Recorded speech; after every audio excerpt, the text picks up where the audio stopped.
নমস্কার বন্ধুরা, life in মোমেন্টসের একটি নতুন ভিডিওতে আপনাদের সবাইকে স্বাগত জানাই। আশা করছি আপনারা সবাই খুব ভালো আছেন।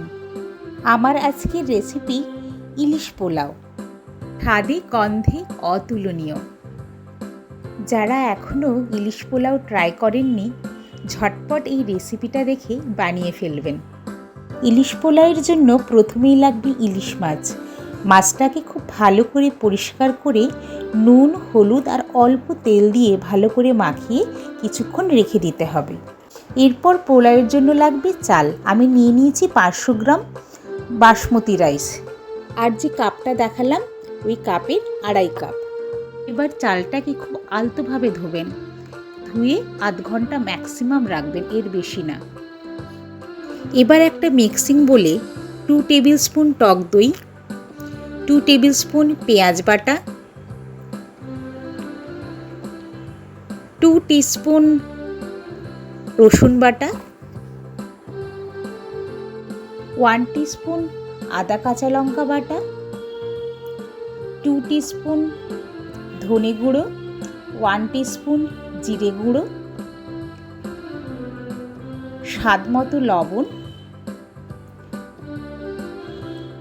আর 1 টিস্পুন কাশ্মীরি লঙ্কার গুঁড়ো। এবার এগুলো সব মিশিয়ে খুব স্মুথ একটা মিক্সচার তৈরি করতে হবে।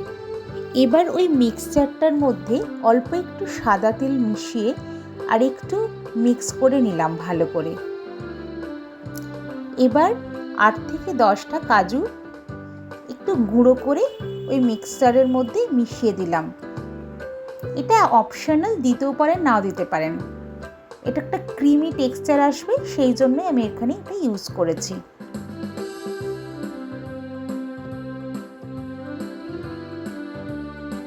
এবার ওই মিক্সচারটার মধ্যে একে একে মাছগুলো দিয়ে দিতে হবে, দিয়ে আধ ঘন্টা মতো ম্যারিনেশনের সময় দিতে হবে।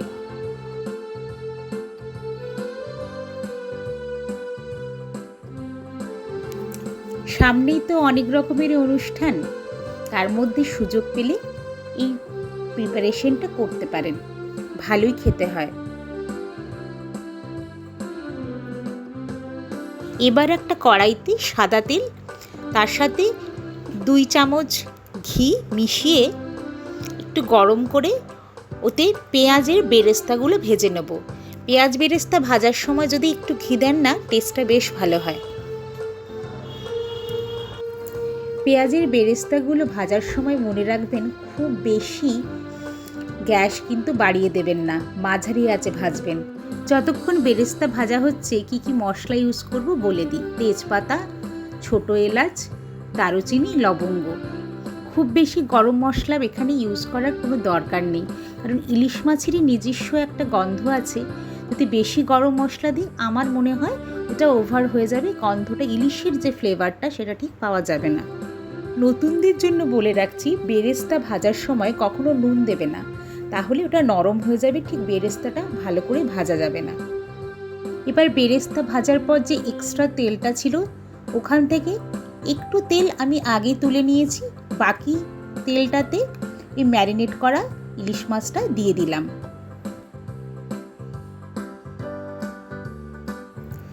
মাছটা দেওয়ার পর কিন্তু খুব বেশি নাড়ানাড়ি করবেন না, সামান্য একটু এদিক ওদিক করে উল্টে পাল্টে কিছুক্ষণ জাস্ট 5 থেকে 7 মিনিটের জন্য ঢাকা দিয়ে দেবেন।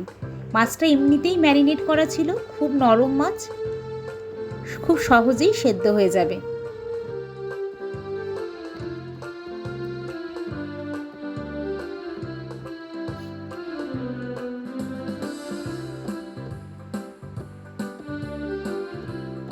এবার দেখুন, যখন তেলটা একটু সেপারেট হয়ে আসবে, তখনই এটা ডান, মাছ রান্না করা হয়ে গেছে। আর বেশি কিছু করার কোনো রকমের দরকার নেই, তাহলেই মাছটা ভেঙে যাবে।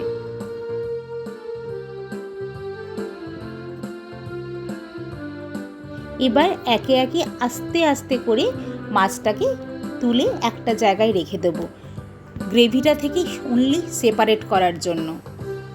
যতটা পারবেন গ্রেভিটা ওই কড়াইতেই রেখে দেওয়ার চেষ্টা করবেন, মাছের সাথে বেশি নেওয়ার দরকার নেই। হ্যাঁ, একেবারেও এরকম না যে পুরো মশলাটাই রেখে দিতে হবে, তাহলে আবার মাছটা ড্রাই মনে হবে।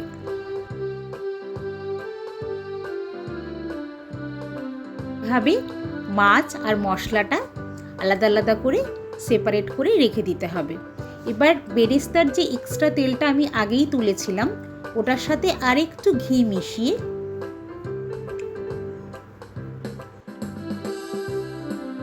ওর মধ্যে একে একে ওই গরম মশলাগুলো দিয়ে দিতে হবে। এরপর গরম মশলা থেকে যখন খুব সুন্দর একটা স্মেল হবে, তখন ওই ধুয়ে রাখা চালটা ওই তেলের মধ্যে দিয়ে একটু নাড়াচাড়া করে নিতে হবে। তবে খুব বেশি জোরে জোরে নাড়বেন না, তাহলে এই চালগুলো ভেঙে যেতে পারে।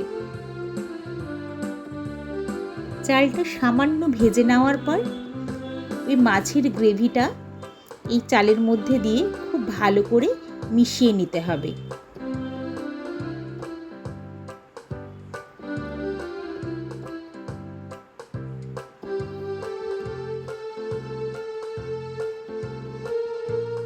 চালের মধ্যে এবার মশলাটা খুব ভালো করে মিশে গেলে এবার আমরা জল দিয়ে দেব সেদ্ধর জন্য চাল। মোটামুটি আমরা সবাই জানি 1:2 রেশিওতে পোলাওয়ের জল আমরা দিয়ে থাকি, মানে 2.5 কাপ যদি চাল হয় তাহলে 5 কাপ জল হবে। আমি যেহেতু 1 কাপ দুধ দিয়েছি, তাই 2.5 কাপ চালের জন্য 4 কাপ জল আর 1 কাপ দুধ দিয়েছি, টোটাল 5 কাপ। যদি 2 কাপ চাল হয় তাহলে টোটাল লিকুইড মানে জল আর দুধ মিশিয়ে হবে 4 কাপ। আর এই 4 কাপের মধ্যে 3 কাপ জল দেবেন, 1 কাপ দুধ দেবেন, এইভাবে দেবেন। তবে এটাও বলে রাখি, চালের ওপর বেস করে কিন্তু অনেক সময় একটু জল কম বেশি লাগে। মোটামুটি এই রেশিওটা রেখেই জল দেবেন। যদি মনে হয় আর একটু সামান্য জল লাগবে, তাহলে 1/2 কাপ মতো জল দিতে পারেন। এবার পোলাওটা প্রায় 80% মতো সেদ্ধ হয়ে এসেছে এখানে। এই সময় একটু পেঁয়াজ বেরেস্তা, কয়েকটা কাঁচা লঙ্কা, আপনারা চাইলে কাঁচা লঙ্কাটা চিড়েও দিতে পারেন। আমার বাড়িতে যেহেতু বাচ্চা আছে, তাই আমি কাঁচা লঙ্কাটা আর চিড়ে দিলাম না।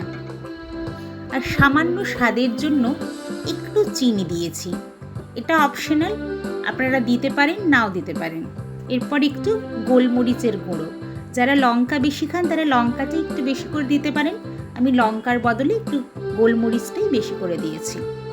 সময় লবণটা একটু দেখে নিয়ে যদি লাগে লবণ একটু দিয়ে দেবেন, কারণ অলরেডি মাছটা ম্যারিনেশন করার সময় আর মশলাতেও লবণ দেওয়া হয়েছে, তাই যে যার স্বাদ অনুযায়ী লবণটা দিয়ে দেবেন।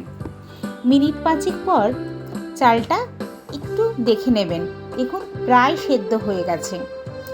আর ইলিশ মাছ তো আর রান্না করার কিছু নেই, তাই এই সময় ইলিশ মাছগুলো একে একে দিয়ে দিলাম। মাছটা দেওয়ার পর একটু ঢাকা দিয়ে দেবেন, জাস্ট 5 মিনিট। আমার পোলাওটা হতে সময় লেগেছিল সব মিলিয়ে 25 থেকে 30 মিনিট। তারপর সামান্য একটুখানি সময় ঢাকা দিয়ে রেখে দিয়েছিলাম। দেখুন কি সুন্দর দেখতে লাগছে না? স্বাদটা হয়েছিল অসাধারণ। এই পোলাওয়ের সাথে আমি রেখেছিলাম একটু ডিমের কারি, বিশেষ করে বাচ্চাদের জন্য। ওরা যদি ইলিশ মাছ খেতে না পারে, তাহলেই পোলাওয়ের যা স্বাদ হয়েছে ওই পোলাওয়ের সাথে ডিম দিয়েই খুবই সুন্দর লাগবে খেতে। রেসিপিটা যদি ভালো লেগে থাকে, লাইক, শেয়ার আর সাবস্ক্রাইব করার অনুরোধ রইল। সবাই ভালো থাকবেন, সুস্থ থাকবেন।